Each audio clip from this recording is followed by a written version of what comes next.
शुभ सकाळ मित्रांनो, आजचा आपला पुणे शहरातील तिसरा दिवस आहे आणि आज परत एकदा आपण पुणे शहरात ज्या ठिकाणी फोटो काढण्यासाठी आलेले आहोत त्या ठिकाणी जातोय आणि सध्या ओला बुक केलेली आहे, रिक्षामध्ये बसलेले आहोत आणि ज्या ठिकाणी आपल्याला फोटो काढण्यासाठी जायचे आहे त्या ठिकाणी निघालेले आहोत। पण मोठ्या प्रमाणात आपल्याला रस्त्याला ट्रॅफिक ही दिसते आणि रस्त्याच्या दोन्ही बाजूला सुंदर अशा मनमोहक बिल्डिंगा पाहता पाहता आम्ही फोटो काढण्यासाठी दादाच्या घरी जात आहोत। विद्येचे माहेरघर म्हणून पुणे शहराला ओळखले जाते।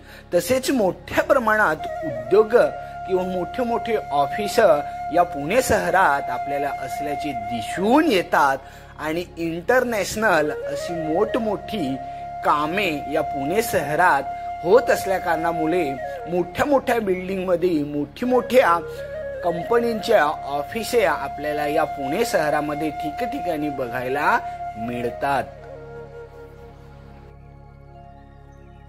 आपण पुणे शहरातील धायरी या गावात 2 दिवस स्टे केलेला होता आणि आपण फोटो काढण्यासाठी बानेर या ठिकाणी जात होतो आणि शेवटी आपण फोटो वगैरे पूर्ण काढून झालेले आहेत आणि आता आपण निघालेले आहोत थेट खंडाळा लोणावळा या टुरिस्ट प्लेसना भेट देण्यासाठी। आपण बस मध्ये बसलेले आहोत आणि यशवंतराव चव्हाण या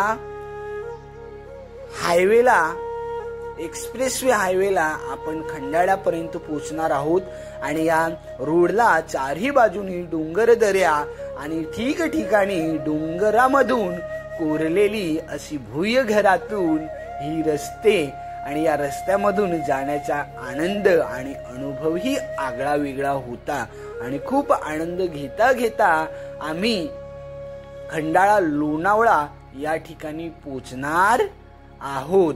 आणि त्या ठिकाणी पोहोचल्यानंतर आपल्याला एक दादा भेटणार आहे आपल्या भागातील। तो कोण आहे आणि कुठला आहे ते तुम्हाला पुढच्या व्हिडिओमध्ये समजेल, सो तुम्ही बघाल।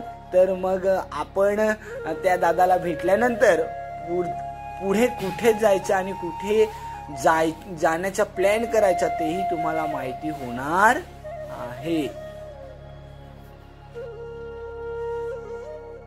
लोणावळ्याला पोहोचल्यानंतर असा रिमझिम पाऊस सुरू झाला आणि निसर्गाच्या कपारीतून जाणारा असता हा रोड आणि या रोडवरती आपण जातोय आणि पूनम ही थकलेली आहे प्रवासामध्ये, त्यामुळे झोपलेली आहे कारण पाऊस येतोय तर थंडीही वाजते।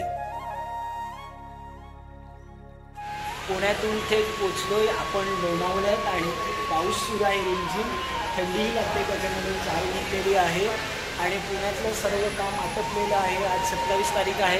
सो आपल्याच कासाकर अजिंक्य बेलकर दादा याच भागात आलेला होता। सो आता आपल्याला लोणावळा खंडाळ्याला भेटतोय, सो त्यांना भेटूया।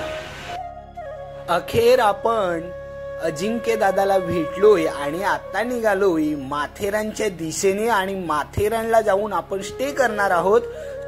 सो मित्रांनो, तुम्हाला सांगितलेलं होतं की आपण आपल्या भावाला भेटणार आहोत लोणावळ्याला आणि आपली भेट झालेली आहे। रिमझिम पाऊस आहे म्हणून आपण डायरेक्टली गाडीमध्ये बसलोय आणि आता पुढचा प्लॅन झालाय आमचा माथेरान। सो आता आम्ही पोहोचणार माथेरानला संध्याकाळी आणि स्टे तिकडे संध्याकाळ म्हणजे आता संध्याकाळ तर झालेली आहे, जाता जाता आम्हाला रात्र होईल।